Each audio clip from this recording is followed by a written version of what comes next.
história começou... Eu gosto muito de falar da minha história, eu gosto de viver, eu gosto de poder transmitir para outras pessoas essa história, né? E essa história, ela começou no interior da Paraíba, no ano de 1970 e alguma coisa. E o meu pai e a minha mãe, dois jovens, no momento da sua vida tiveram um encontro e nasceu aí o José Glaucio, né? E quando eu tinha 3 anos, a minha mãe tomou uma decisão, que é importante as decisões tomadas na vida de quem quer que seja. A minha mãe tomou uma decisão de encontrar o grande amor da vida dela. E eu fui, de uma certa forma, criado por outras duas pessoas, que são tias-avós, né? A minha mãe, talvez por medo, talvez por uma série de coisas, talvez por não aceitação, ela foi para João Pessoa e me deixou nessa casa com as minhas duas tias e a minha bisavó. Duas tias e a minha bisavó. E quando eu tinha por volta dos 3 anos que isso aconteceu. Mas minha mãe sabia que eu ia ser um ser humano muito iluminado, determinado, que ela achava que eu já ia tocar minha vida, tomar minhas decisões com 3 anos de idade.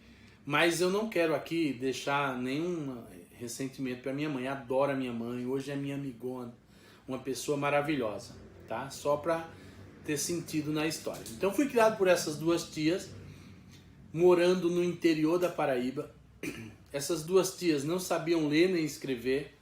Então, na infância, teve uma defasagem de aprendizado, uma dificuldade, mas teve algo extraordinário que essas duas pessoas deixaram na minha vida, que é o conceito de amor ao próximo, é o conceito de amor ao ser humano, é o conceito de amor. E eu acho que eu sou uma pessoa muitas vezes até impulsiva, muitas vezes até teimosa demais. Mas se não fosse esse amor, eu acho que eu seria um pouco mais ainda meio maluco. Então, graças a esse amor, eu me tornei uma pessoa que eu me considero amigo dos amigos. E nesse interior da Paraíba, nós passamos por muitas dificuldades.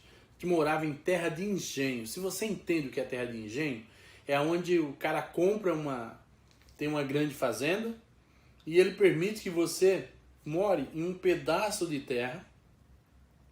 Ele te dá uma casa, mas você tem que trabalhar para ele. Você não pode trabalhar para o vizinho, você não pode trabalhar para outro, você tem que trabalhar para ele. E olha só, eu fui criado, como eu disse para vocês, por a minha bisavó, que era a Dona Severina, uma mulher forte, determinada. A palavra dela tinha força e poder, pela filha dela, Lió e do Carmo. Então eram 3 mulheres e uma criança. Então foi se tolerando, porque os irmãos dela moravam também nesse sítio, nessa terra de engenho, que é um sítio chamado Genipapo, né? A fazenda chamada Fazenda Genipapo.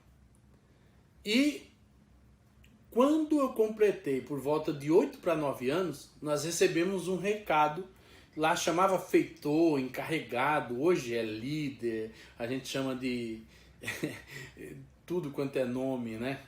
Mentor, mas na época era encarregado, o feitor.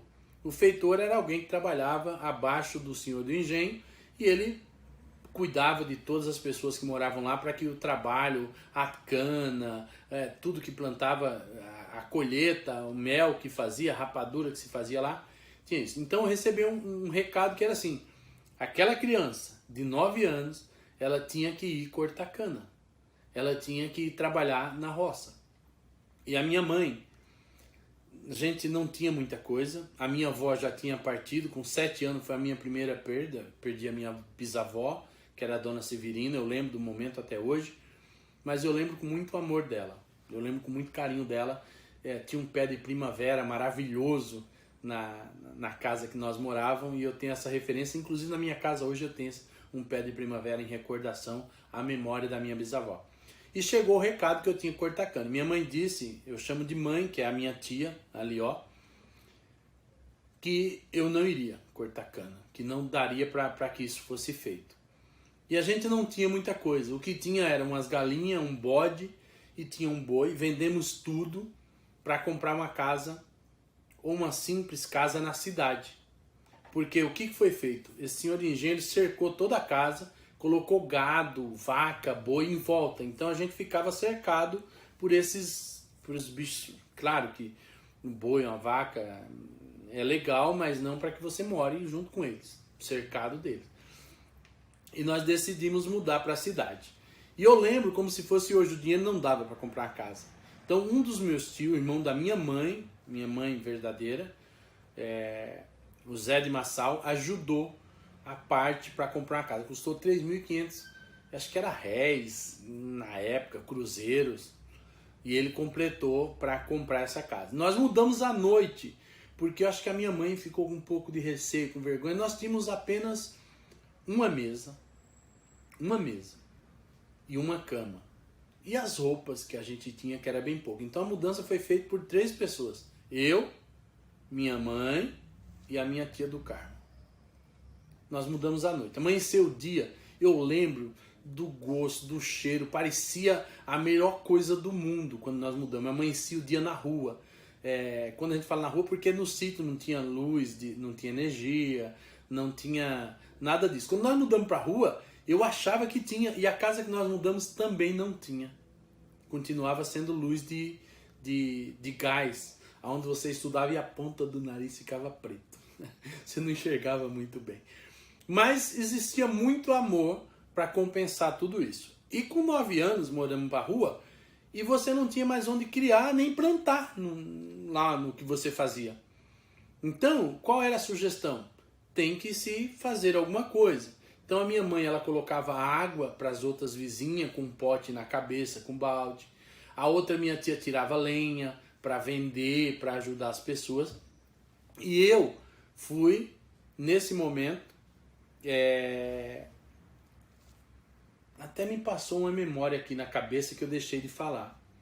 Quando eu tinha, antes dessa idade, por uns 9 anos mais ou menos, nessa época mesmo, eu vendia coentro na feira. Então eu saía do sítio, com os coentros que a gente plantava, com a bacia na cabeça, com os molhos de coentro. Eu achava muito gostoso montar aquilo no sábado à noite, cuidar. Eu não sabia quem ia usar. Não sabia se você ou alguém da sua família, alguém fosse usar. Mas eu fazia com tanto carinho, com tanto gosto para servir alguém.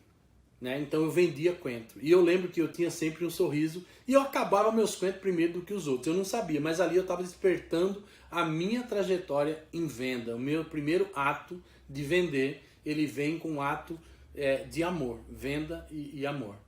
Eu acho que tem tudo a ver.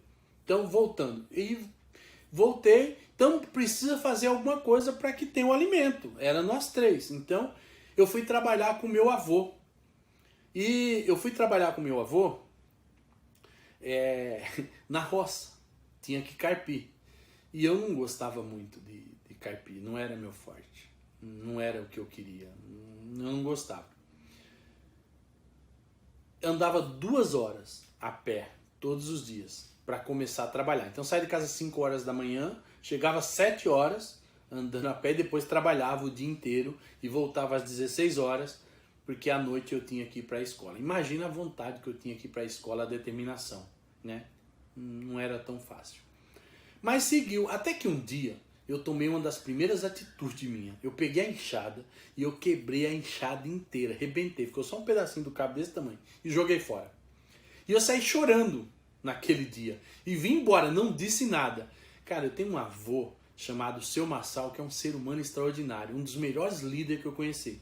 Ele não disse nada, eu vim embora.